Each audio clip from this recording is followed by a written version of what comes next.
Buenos días, mi nombre es David Cornejo y grabo el presente MDM para la asignatura Complejidad y Computabilidad. Esta asignatura se enmarca dentro del primer cuatrimestre del cuarto curso de grado de Ingeniería Informática de la UNED, concretamente del año 2017. Pues en esta asignatura se nos da un enunciado que dice sea el alfabeto formado por los ceros y unos, entonces se tiene que el lenguaje formado por un número indefinido de cero, incluyendo la cadena vacía, es recursivo. Se nos pide que indiquemos si es verdadero o falso. Para poder demostrar si es verdadero o falso, pues vamos a hacer recopilación de una serie de conceptos partiendo de lo que es la máquina de Turing. La máquina de Turing es un dispositivo que consta de una unidad de proceso enlazado con una cabeza. Esta cabeza se mueve a izquierda o derecha sobre una cinta, en principio de dimensiones infinitas, y puede leer y escribir sobre esa cinta. Esa cinta tiene un alfabeto de símbolos de cinta. Esta máquina de Turing formalmente pues estaría descrita pues por esta fórmula donde tenemos que el conjunto de estados pues sería los estados que forman la máquina de Turing. Ya veremos que nuestra máquina de Turing tiene un total de 5 estados. Los estados se escriben pues con la Q minúscula y un numerito en la parte derecha. Una serie de símbolos de entrada. Ya hemos visto que nuestros símbolos de entrada pues son ceros y unos. Tenemos una serie de símbolos de cinta que además del símbolo de los símbolos de entrada pues sería pues la X para simbolizar que se ha leído un 0, la Y para simbolizar que se ha leído un 1 y siempre el símbolo en blanco forma parte de los símbolos de cinta.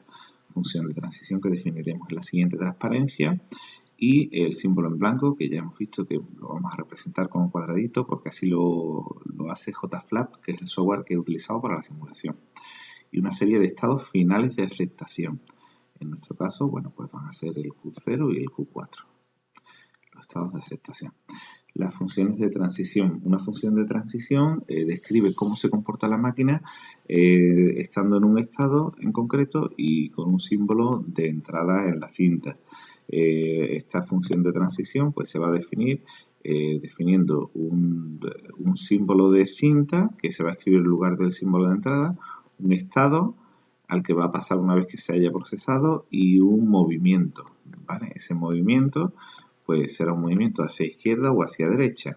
La izquierda la podemos representar como una I, como una L de left o con el simbolito hacia la izquierda. La derecha pues se puede simbolizar con la de derecha, con la R de right y con el simbolito así. Yo he optado por simbolizarlo con una I y con una D. Bueno, los lenguajes de una máquina de Turing. El LM, el lenguaje de una máquina de Turing, es el conjunto de cadenas W del alfabeto tales que la máquina M pasa a un estado de aceptación una vez que se ha procesado la cadena de entrada W y se para, ¿vale? Dos conceptos claves, aceptación y parada. Una máquina de Turing no solo se para llegando a un estado de aceptación, también se puede parar si no definimos una transición ante una situación dada.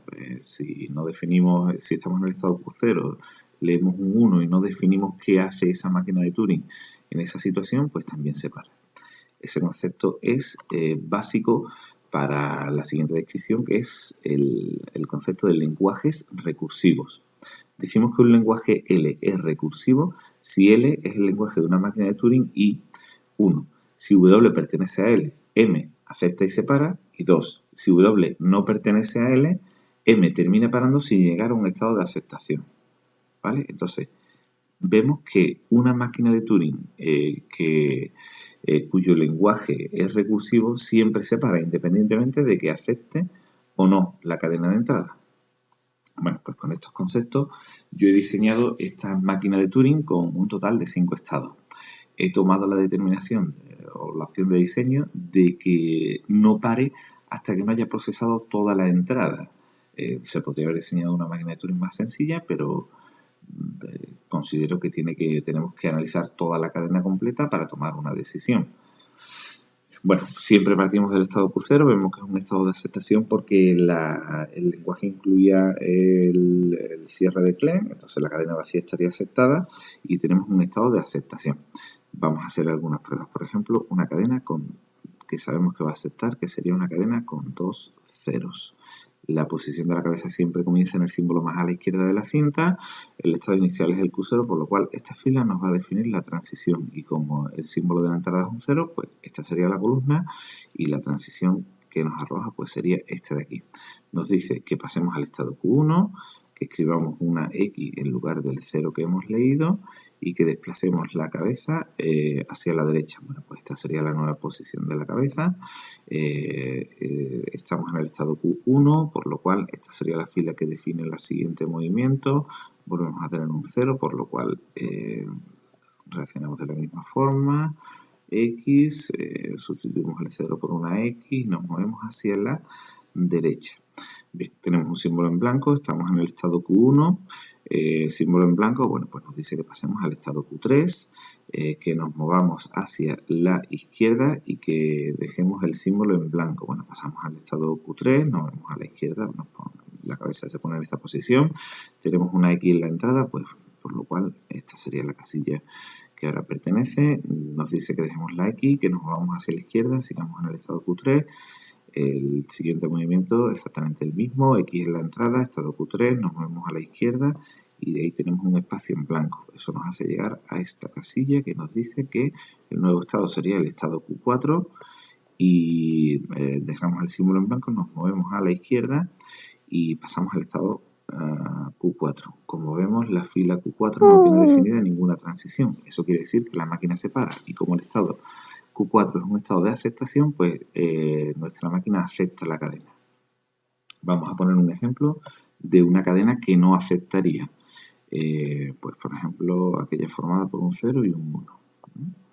Bueno, pues nuevamente la cabeza en el símbolo más a la izquierda, comenzamos en el estado Q0, nos encontramos con un 0, esta es la columna, esta casilla, nos dice que la nueva cinta quedaría de la siguiente forma.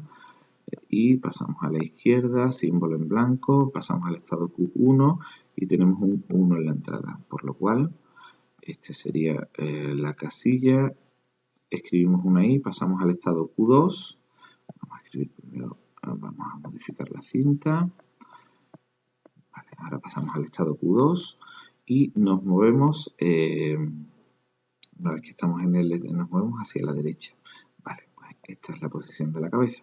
Estamos en el estado Q2, tenemos el símbolo en blanco, pues lo cual pasamos al estado Q5, que esta sería la fila, el estado Q5 este de aquí.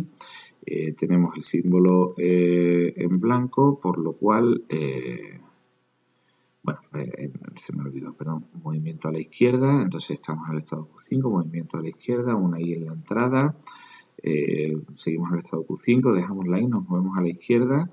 Como veis, estamos retrocediendo hasta la izquierda hasta que lleguemos al siguiente símbolo en blanco.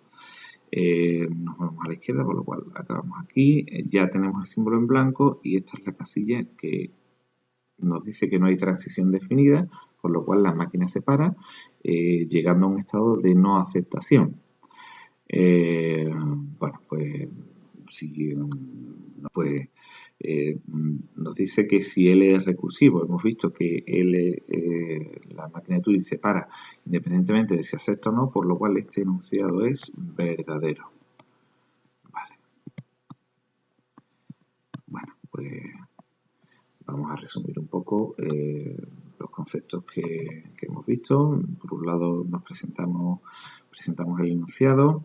Definimos los conceptos de máquina de Turing. Recordemos que para definir formalmente la máquina de Turing necesitamos expresar los estados que son de aceptación, los símbolos de la cinta y las transiciones. El lenguaje que acepta una máquina de Turing es aquel que hace que se pare en un estado de aceptación y el lenguaje recursivo es aquel cuya máquina de Turing se para independientemente de que acepte o no la cadena de entrada. Hemos diseñado una máquina de Turing, recordemos que tenía 5 estados, 2 de aceptación, el estado Q0 y Q4 y Q5 y siempre paraba independientemente de que aceptara o no la cadena, por lo cual la conclusión era que el enunciado era verdadero. Perfecto, pues muchísimas gracias.